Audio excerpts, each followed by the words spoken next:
ಕೊಲೆ ಆರೋಪಿ ದರ್ಶನ್ ಸಲ್ಲಿಸಿರುವಂತಹ ಜಾಮೀನು ಅರ್ಜಿಯ ವಿಚಾರಣೆ ಮುಂದೂಡಿಕೆಯಾಗಿದೆ. ಮೊನ್ನೆ ತಾನೇ ಜಾಮೀನು ಕೋರಿ ಅರ್ಜಿಯನ್ನು ಸಲ್ಲಿಸಲಾಗಿತ್ತು. ಈಗ ವಿಚಾರಣೆಯನ್ನು 27ನೇ ತಾರೀಕಿಗೆ ಮುಂದೂಡಿಕೆ ಮಾಡಲಾಗಿದೆ. ವಿಚಾರಣೆಯ ಸಂದರ್ಭದಲ್ಲಿ ಆಕ್ಷೇಪಣೆ ಸಲ್ಲಿಸೋದಕ್ಕೆ ನಮಗೆ ಟೈಮ್ ಬೇಕು ಅಂತ ಪ್ರಾಸಿಕ್ಯೂಷನ್ ಪರ ವಕೀಲರು ಮನವಿ ಮಾಡಿದ್ರು. ಈ ಮನವಿಯನ್ನು ಪುರಸ್ಕರಿಸಿದಂತಹ ನ್ಯಾಯಾಲಯ ವಿಚಾರಣೆಯನ್ನು ಮುಂದೂಡಿದೆ. SPP ಪರವಾಗಿ ವಕೀಲೆ ವೈಷ್ಣವಿ ಅವರು ಹಾಜರಾಗಿದ್ದರು. ಅವರ ಮನವಿಯನ್ನು ಪುರಸ್ಕರಿಸಿದಂಥ ನ್ಯಾಯಾಲಯ ವಿಚಾರಣೆಯನ್ನು 27ನೇ ತಾರೀಕಿಗೆ ಮುಂದೂಡಿದೆ.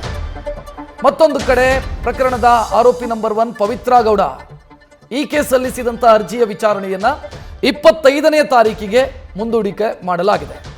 ಇವತ್ತು ವಿಚಾರಣೆಗೆ ಕೈಗೆತ್ತಿಕೊಂಡಾಗ ಈ ಅರ್ಜಿಯನ್ನು ವಿಚಾರಣೆಗೆ ಕೈಗೆತ್ತಿಕೊಂಡಂಥ ಸಂದರ್ಭದಲ್ಲಿ ಪ್ರಾಸಿಕ್ಯೂಷನ್ ಪರ ವಕೀಲರು ಮನವಿ ಮಾಡಿದ್ರು, ನಮಗೆ ಅಬ್ಜೆಕ್ಷನ್ಗೆ ಟೈಮ್ ಬೇಕು, ಆಕ್ಷೇಪಣೆ ಸಲ್ಲಿಸೋದಕ್ಕೆ ಸಮಯ ಬೇಕು ಅಂತ ಕೇಳಿದ ಕಾರಣಕ್ಕಾಗಿ ಅದನ್ನು ಪರಿಗಣಿಸಿ ಪುರಸ್ಕರಿಸಿ ವಿಚಾರಣೆಯನ್ನು 27ಕ್ಕೆ, ದರ್ಶನ್ನ ಅರ್ಜಿಯನ್ನು 27ಕ್ಕೆ, ಪವಿತ್ರ ಗೌಡ ಅರ್ಜಿಯನ್ನು 25ಕ್ಕೆ ಮುಂದೂಡಿಕೆ ಮಾಡಲಾಗಿದೆ.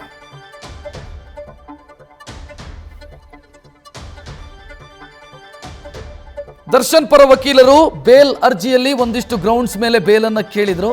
ನನ್ನ ಕಕ್ಷಿದಾರರು ಅಂದರೆ ದರ್ಶನ್ ಈ ಕೊಲೆ ಕೇಸಲ್ಲಿ ಭಾಗಿಯಾಗಿಲ್ಲ, ಇಲ್ಲಿ ಸಾಕ್ಷಿಗಳನ್ನು ಸೃಷ್ಟಿಸಲಾಗಿದೆ ಅಂತೆಲ್ಲ ಅವರು ಕಾರಣಗಳನ್ನು ಕೊಟ್ಟಿದ್ರು.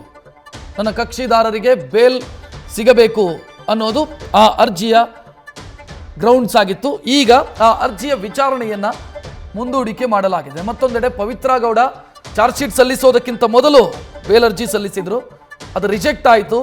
ಆ ಬಳಿಕ ಹೈಕೋರ್ಟಿಗೆ ಹೋಗಿ ಮತ್ತೆ ಈಗ ಲೋವರ್ ಕೋರ್ಟಿಗೆ ಬಂದಿದ್ದಾರೆ. ಆ ಅರ್ಜಿಯನ್ನ ಕೂಡ 25ಕ್ಕೆ ಮುಂದೂಡಿಕೆ ಮಾಡಲಾಗಿದೆ. ನ್ಯೂಸ್ ಫಸ್ಟ್ ನಿರ್ಭೀತಿಯಿಂದ ನಿಮ್ಮ ಪರವಾಗಿ.